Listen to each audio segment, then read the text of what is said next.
Dans le thème, toutes nos excuses, il est 13h passé de 1 minute à Biba, dans la région de Dioïlak, même heure à Tchotcho, dans la région de Sa.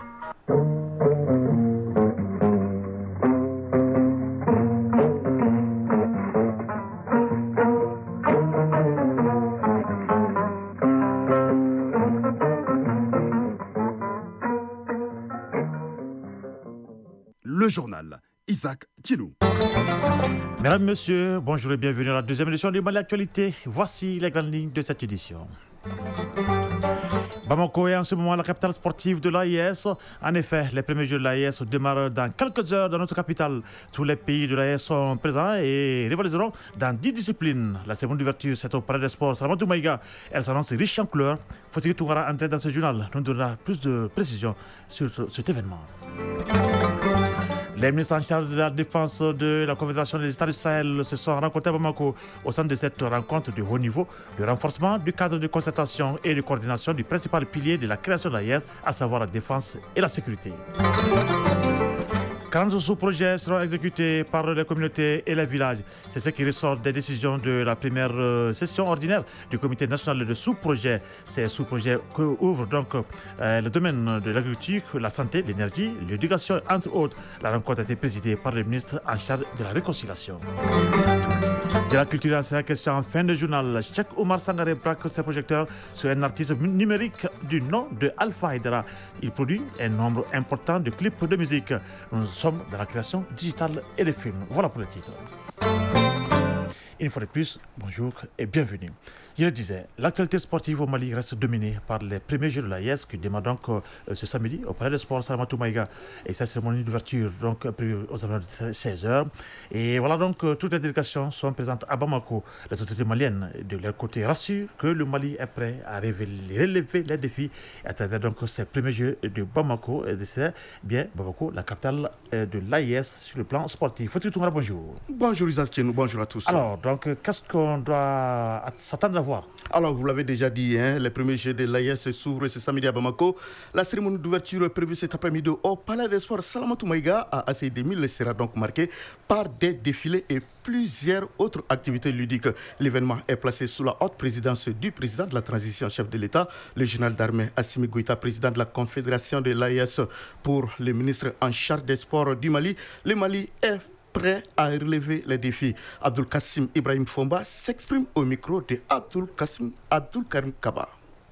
C'est un appel que nous faisons pour dire que nous avons un défi à relever. Et je pense que ces premiers Jeux sont un des premiers défis que nous devons relever pour nous-mêmes déjà, mais également pour le monde entier. Montrer que nous sommes prêts à relever tous les défis auxquels nous faisons face aujourd'hui et qui peuvent aider à épanouir notre population. Voilà, épanouir notre population. Les délégations donc du Burkina Faso et du Niger qui constituent les délégations étrangères sont donc déjà toutes sur place à leur arrivée à l'aéroport Bamako. C'est nous, les ministres burkinabés et nigériens en charge des sports, ont tenu à magnifier l'initiative. Je vous propose d'écouter d'abord Arnold Rouland Sonda, ministre burkinabé en charge des sports. Il est au micro d'Abdul Karim Kaba. Cette première édition des Jeux de l'Alliance du Sahel se veut comme un message fort de la résilience des peuples de l'Alliance des États du Sahel. Nous sommes si grandement mobilisés pour créer des cadres d'expression de talent et démontrer aux yeux du monde que l'AES reste debout, que l'AES est en marche vers sa souveraineté. Voilà. L'AES est donc en marche pour sa souveraineté. Sur la même longueur d'onde que son homologue burkinabé, le ministre nigérien en charge des sports a également pris la parole. Lui s'est directement s'adresser à la jeunesse de l'AES. Sidi Mohamed Al-Mahmoud est au micro d'Abdul Karim Kaba. Au-delà de l'aspect sportif, je dirais aux jeunes de rester soudés, de rester intégrés. Et pour nous, il n'y a pas un pays qui gagne ou un pays qui perd. Pour nous, c'est l'AES qui gagne. C'est l'AES donc qui gagne. Isaac Thielou, plus de 500 athlètes issus donc des 3 pays vont se côtoyer une semaine durant dans une dizaine de disciplines. Un événement qui arrive comme une aubaine pour les différentes fédérations sportives. C'est le cas donc pour le bras de fer sportif dont je vous propose d'écouter le président de la fédération. Il s'agit bien de Daouda Ndiaye Di Barclay, président de la fédération malienne de bras de fer sportif. Il a donc été joint au téléphone par Salif Drago. Les Jeux de l'AES, effectivement, Les Jeux, pour moi, un événement historique qui n'est que la suite logique d'une histoire entre trois peuples. Pour ce qui est de la portée, elle repose sur le rapprochement et l'intégration de nos peuples à travers un de ces supports phares que je vais appeler les sports. Concernant l'effet du choix qui s'est porté sur ma fédération, j'en suis flatté, honoré et valorisé parmi tant d'autres. Voilà, c'était là donc Daouda Ndiaye Barclay, président de la Fédération malienne de bras de fer sportifs. Alors, dans la même veine, les dirigeants du taekwondo se réjouissent également de cette offre d'un nouvel espace d'expression des talents pour les jeunes sportifs. Je vous propose d'écouter Alioune Badra Traoré, président de la Fédération malienne de taekwondo, qui nous a rejoint au téléphone. Les Jeux de l'AES, effectivement, c'est un nouvel espace pour le développement du taekwondo. Un compétiteur, c'est quelqu'un qui fait de la compétition. Plus il y a de compétition avec d'autres personnes, avec d'autres adversaires, plus l'athlète se renforce en capacité technique, physique, tactique, etc. Donc cet espace est vraiment le bienvenu pour le taekwondo malien et on espère que ce sera un jeu qui sera pérennisé et que le taekwondo sera tout le temps présent lors de ces jeux-là. Voilà, Isaac Tchenou, comme vous venez de le constater, c'est donc une initiative qui a été appréciée à sa juste valeur par les différentes fédérations sportives. Alors, comme ambassadeur de ces premiers Jeux de l'AES, le Mali a donc choisi le sportif le plus titré du Mali. Il s'agit du double champion du monde de taekwondo, Daba Modibo Keïta, qui a donc pris cette nomination comme ambassadeur de ces Jeux de l'AES avec beaucoup de fierté. Alors, je vous en dis pas plus, je vous propose qu'on l'écoute. Parce qu'encore une fois, je suis appelé à représenter cela dignement et fièrement le sport malien, en particulier le sport africain en général, dans toute sa dimension. Et puis, je me retrouve dans mon rôle qui est de prôner l'excellence comme je l'ai toujours fait. Donc voilà, donc je l'ai pris avec beaucoup d'honneur, beaucoup de fierté. Et c'est pour moi une énorme marque d'estime de la part de nos plus hautes autorités, à qui je tiens à dire merci. Et voilà, donc je tiens aussi de ce fait à remercier tout le peuple malien et demander par la même occasion la bénédiction de tout le peuple afin que cette mission qui m'a été confiée, que cette mission pourrait être encore une fois un succès et pour l'honneur du Mali. Voilà, Daba Modibo Keïta, double champion du monde de taekwondo, une icône pour la jeunesse malienne et une voix qui porte. Il a donc été choisi par les autorités du Mali comme ambassadeur de ces premiers Jeux de l'AES. Alors, Isaac Tchenou, c'est vrai, on a annoncé la cérémonie d'ouverture cet après-midi à partir de 16h au Palais des Sports Salamatou Maïga. Mais déjà, certaines compétitions ont commencé, notamment le football, qui a donc commencé avec le premier match ce matin. Alors, ce match d'ouverture donc, qui a opposé le Mali au Niger. Et ce sont donc les jeunes cadets du Mali qui se sont imposés par le score de 3-0. Alors, à l'issue donc de la rencontre, notre reporter Brahima Diallo, qui était donc du côté du stade Mamadou Kounaté, a donc recueilli les réactions des sélectionneurs. Il s'agit notamment donc de l'entraîneur de l'équipe nationale des cadets du Niger et celui du Mali. Celui du Niger s'appelle bien entendu Mahamadou B. Hassan et l'entraîneur donc du Mali s'appelle Adama Djefla Diallo. Alors, on est donc en train de voir du côté donc de la technique pour mettre la main sur ces deux donc entraîneurs. On me fait signe que tout est fin prêt de l'autre côté. Donc, alors, Isaac Tchenou, je disais que ce matin déjà, la compétition a commencé. Le Mali, en football, bien entendu, s'est imposé devant le Niger par le score de 3-0. Alors, juste après la rencontre, notre reporter Brahima Diallo a donc recueilli la réaction à chaud des deux sélectionneurs. Nous commençons par celui du Niger. Il s'agit bien entendu de Mahamadou B. Hassan qui s'est prononcé sur cette rencontre. Je vous propose qu'on l'écoute. Parce que moi, je ne veux pas parler du Mali, du Burkina ou du Niger, mais plutôt je vais dire que quel que soit l'issue, c'est l'AES qui gagne. Donc par rapport au match, je vais d'abord dire bravo à l'équipe malienne qui nous a gagné par 3-0. J'ai vu une équipe qui joue bien, qui manie bien le ballon et je dis bravo à eux. Donc sur le plan technique, ce que nous avons observé, c'est que ce matin, dans le match, nous avons commis quelques erreurs qui nous ont coûté fatales. Donc ces erreurs-là viennent du fait que nous avons manqué de fraîcheur physique. Et le voyage a été un peu difficile. On s'attendait à jouer le soir. Bon, au dernier moment, on nous a dit qu'on joue le matin. Voilà, c'était là donc la réaction à chaud du sélectionneur national de l'équipe cadette du Niger, Mahamadou B. Hassan. Il s'exprimait au micro de notre reporter Brahima Diallo. Alors, juste après lui, Brahma Diallo a donc approché le sélectionneur du Mali, Adama Djefla Diallo, que je propose d'écouter à présent. Bon, pour moi, je pense que la différence, elle s'est faite un peu au niveau de l'attitude, le mental, parce que déjà, on avait à cœur de gagner ce match. Parce qu'on joue chez nous. Au-delà de ça aussi, je pense que le Mali est réputé déjà pour sa technique au niveau des compétitions des jeunes. Donc je pense que techniquement, je pense qu'on était un peu au-dessus de l'équipe adverse. Voilà, c'était là donc la réaction chaud de Adama Djefla Diallo, sélectionneur national de l'équipe nationale cadette du Mali. En tout cas, ces Jeux de l'AS qui constituent quand même un test grandeur nature pour lui, parce qu'il faut le rappeler, il prépare avec son équipe la Coupe du Monde des cadets. Vous le savez bien entendu, le Mali est donc bien entendu qualifié pour cette prochaine Coupe du Monde des cadets. Alors, de combien accord on a remarqué, en tout cas, pratiquement, c'est donc une initiative qui est appréciée à juste valeur par tous les acteurs, que ce soit donc les autorités, les responsables sportifs et même ceux qui ont donc été choisis comme ambassadeurs de ce jeu. Et vous venez d'entendre tout à l'heure aussi la réaction des deux sélectionneurs qui ont eu donc l'honneur d'ouvrir le bal de cette compétition. Alors exactement, il faut juste rappeler que ces premiers Jeux de l'AES, c'est du 21 au 28 juin. Les sites retenus sont donc le Palais des Sports Salamatou Maïga, le stade du 26 mars de Yirimadio et le stade Mamadou Konaté. Il faut le préciser aussi, l'événement est à suivre sur les antennes radio et télé de l'ORTM. Merci Fatih Tourara pour cette page spéciale bien fournie. Tout à l'heure, donc j'allais dire, à tout à l'heure pour vivre cet événement inédit dans les annales du sport dans l'espace AES. L'ORTM sera au cœur de cet événement, vous l'avez rappelé. La cérémonie d'ouverture sera donc à suivre en direct et en intégralité, comme dirait l'autre, sur le groupe ORTM et son réseau synchronisé. La suite de ce journal dans un instant.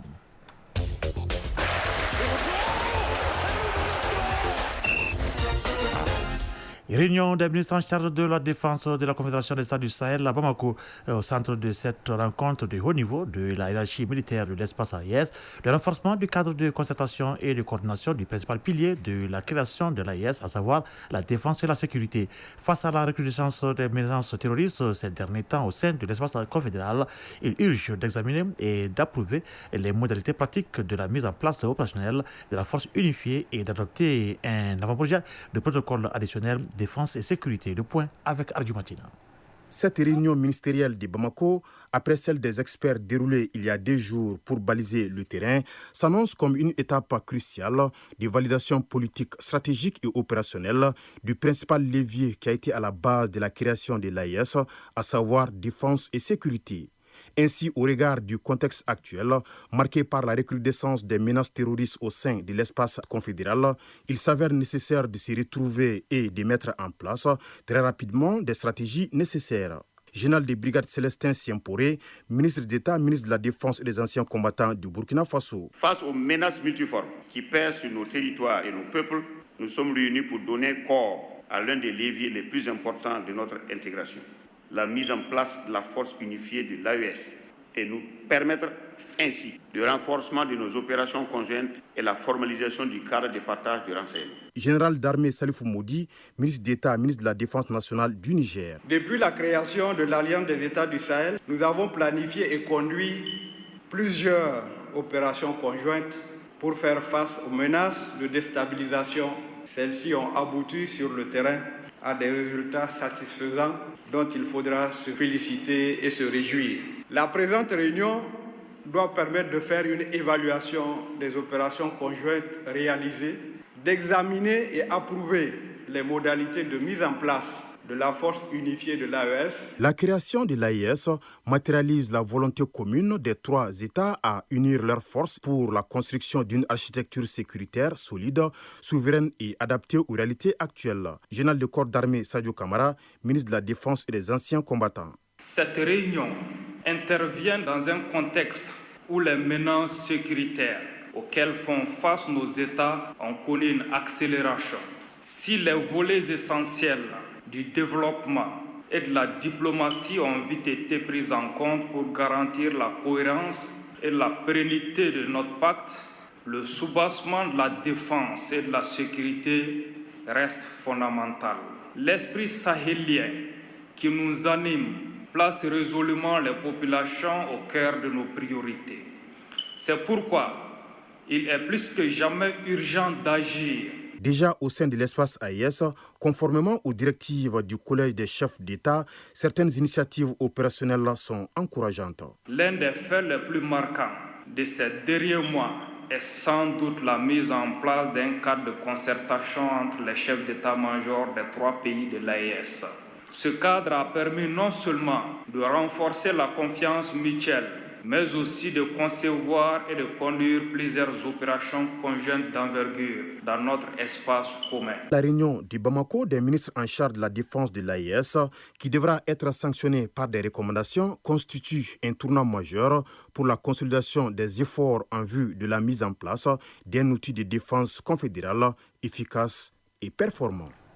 Sur l'autre plan, la première session ordinaire du Comité national de sous-projet et du projet communautaire de relèvement de la stabilisation du Sahel, PCRSS, s'est tenue ce vendredi au ministère de la Réconciliation, de la Paix et de la Cohésion nationale. La rencontre présidée par le ministre en charge de la Réconciliation a examiné le financement de 40 sous-projets qui seront exécutés par les communautés et les villages. Ces sous-projets couvrent les domaines de l'agriculture, la santé, l'énergie, l'éducation, entre autres. Reportage Mamadou Fani. Le projet communautaire de relèvement et de stabilisation du Sahel, PCRS, est une initiative des gouvernements des 3 pays de l'AIS. Il œuvre pour le relèvement économique, la paix et la sécurité au bénéfice des populations affectées par les crises. C'est dans ce cadre qu'il tient la première session ordinaire de son comité national de validation des sous-projets du PCRS au titre de l'année 2025.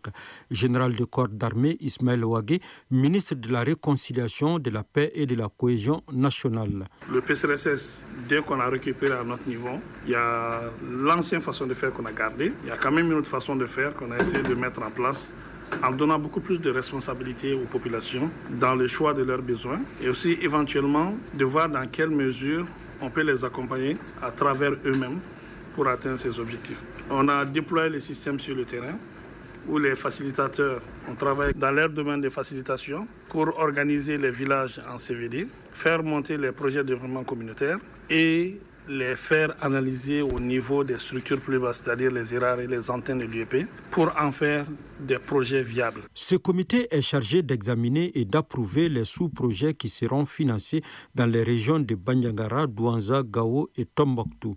Aliou Ndiaye, coordinateur par intérim du PCRS.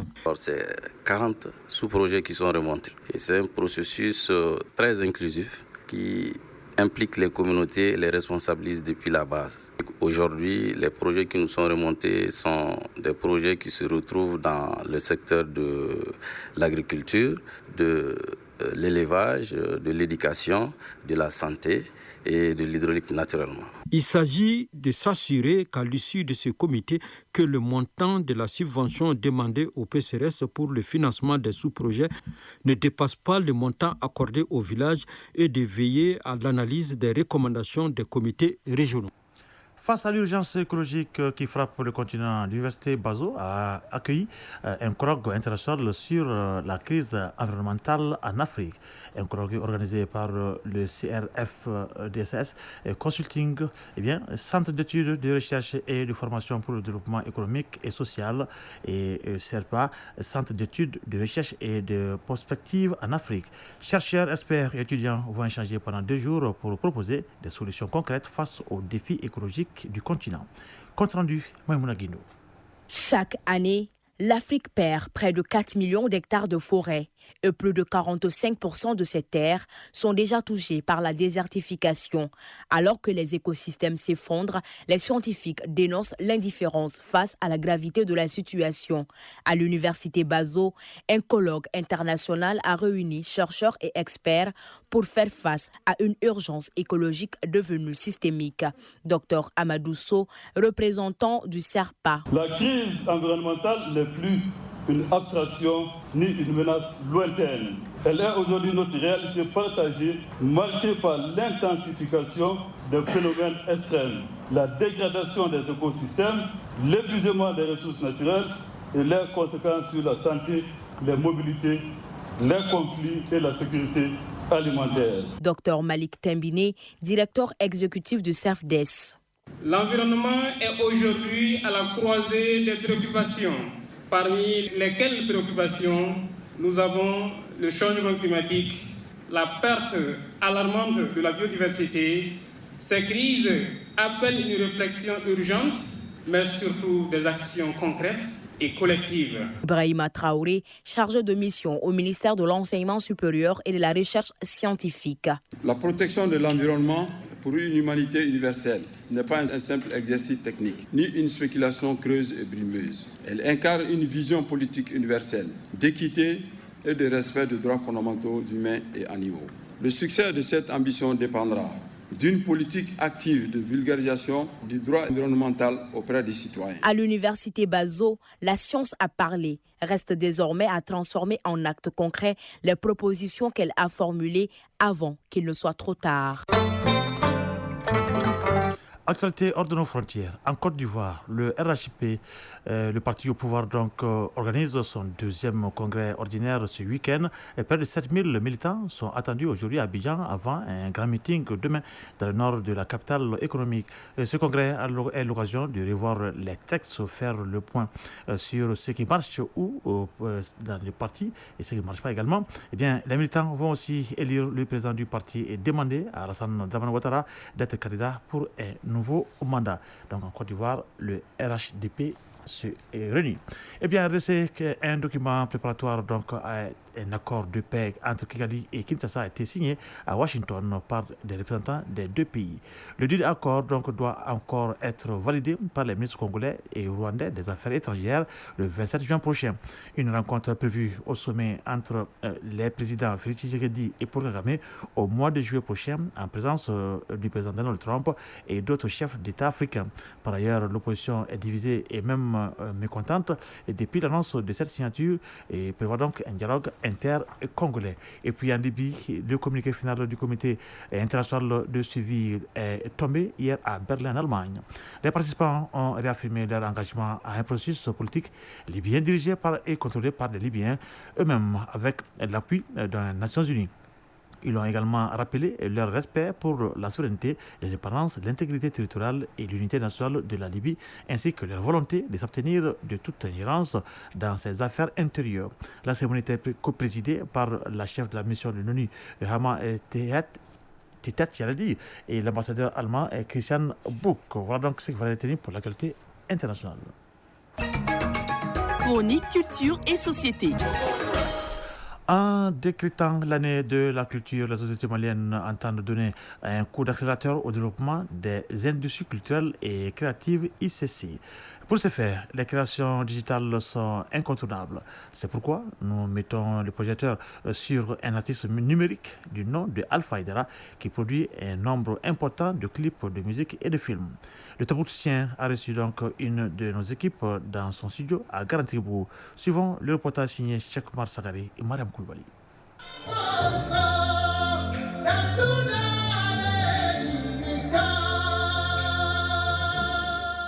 Il n'est pas une star en soi, mais il est toujours campé devant l'ordinateur pour faire des stars. Alpha Aïdara, alias Monsieur Aïdara, est un artiste numérique qui perce constamment les mystères des nouvelles technologies de l'information et de la communication.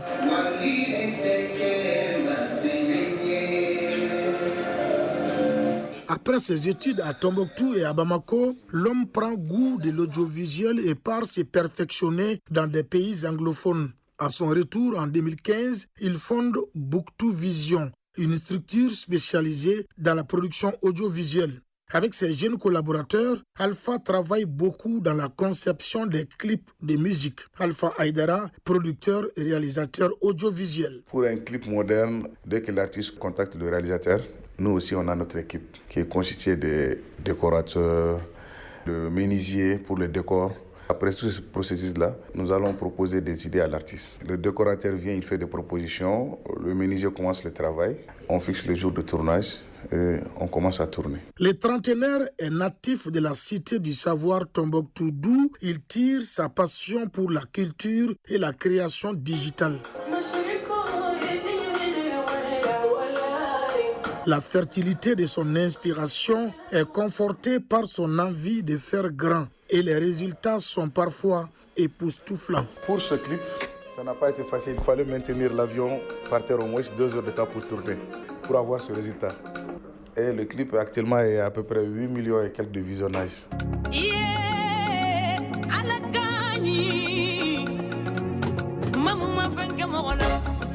Un clip de musique est une œuvre d'art. Aucun détail n'est négligé dans sa réalisation. Décor, lumière, tonalité, incrustation, étalonnage et autres 3D. Entendez par là les 3 dimensions que sont la largeur, la hauteur et la profondeur. Le clip vend l'image de l'artiste. Alors, il nécessite parfois de très gros moyens. Il y a un autre clip qui a un peu... Là, on a mis vraiment le paquet ici aussi. Il fallait habiller au moins 11 personnes avec 3 tenues différentes, sans compter les lieux de tournage. Voilà. Je dirais que Nampé est l'un des artistes qui met le plus de paquets dans les clips au Mali. Ça, ce n'est même pas à discuter.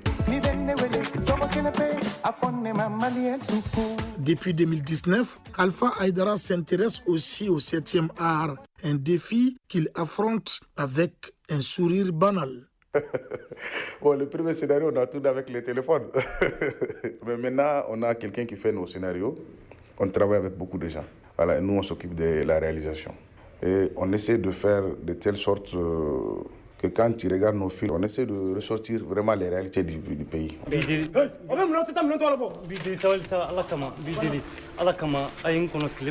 Souvent, les acteurs ne sont pas à l'air.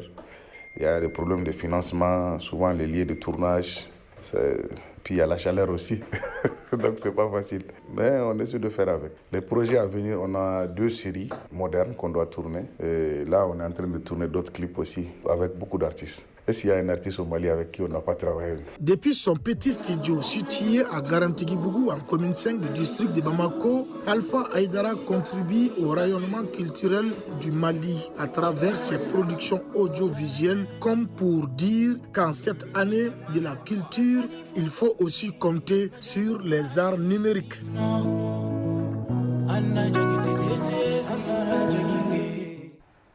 Voilà, sur cette note culturelle, s'achève ce journal pendant que les 13 heures passées de 29 minutes à Nozambourg, dans le secteur de Kouloukani, et à Badogo, dans le secteur de Yamfolila.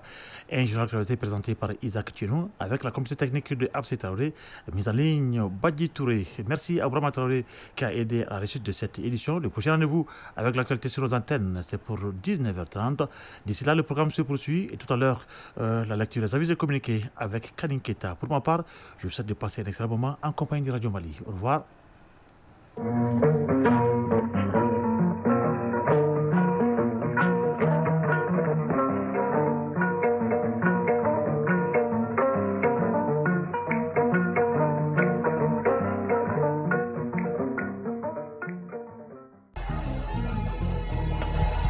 Sport et musique, tous les dimanches de 15h à 18h. Le RTM